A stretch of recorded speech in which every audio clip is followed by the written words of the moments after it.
You can talk about a subject like the O'Sullivans, the history of the O'Sullivans being such important, powerful people, in 10 minutes. So we're going to be here for maybe an hour, maybe a little bit more than an hour, okay? This is what I'm going to talk about, all right? It's always a good idea at the start of a talk to tell people what you're going to say.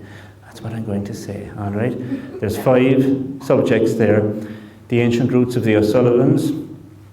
We're going to then be, we're going to look at the actual origin of the surname itself, in Tipperary with the McCarthys.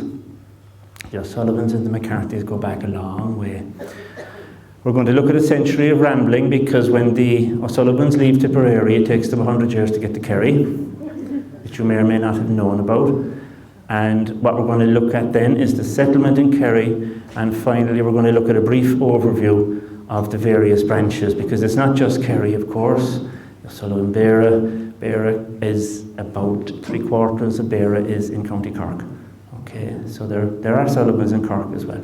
The bulk of the Sullivans are in Kerry.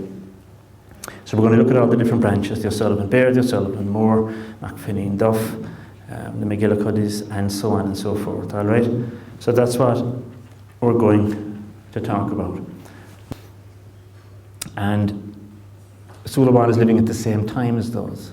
We know that Suliwan belonged to a subgroup of the Ogan of Cashel called the Canale Fineen. We've just seen that on the pedigree I showed you a while ago. These are the descendants. The segment descended from Fingina, who dies in 619. And it just so happens that people tended to take the name of an important ancestor and hold on to it. So O'Sullivan, the grandson of Sullivan, okay? This is a map of all of what I've been talking about, and it helps you to visualize. I'm talking here about places in Tipperary. It's all very abstract. Take a look at the map there. Because a certain amount of what you're hearing from me tonight, it's not yet published, but it is completely fresh research, and it throws new light on the O'Sullivans.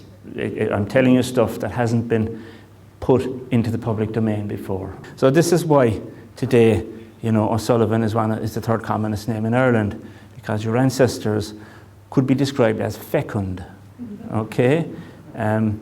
They bred well. That's Ireland for you, and Irish history.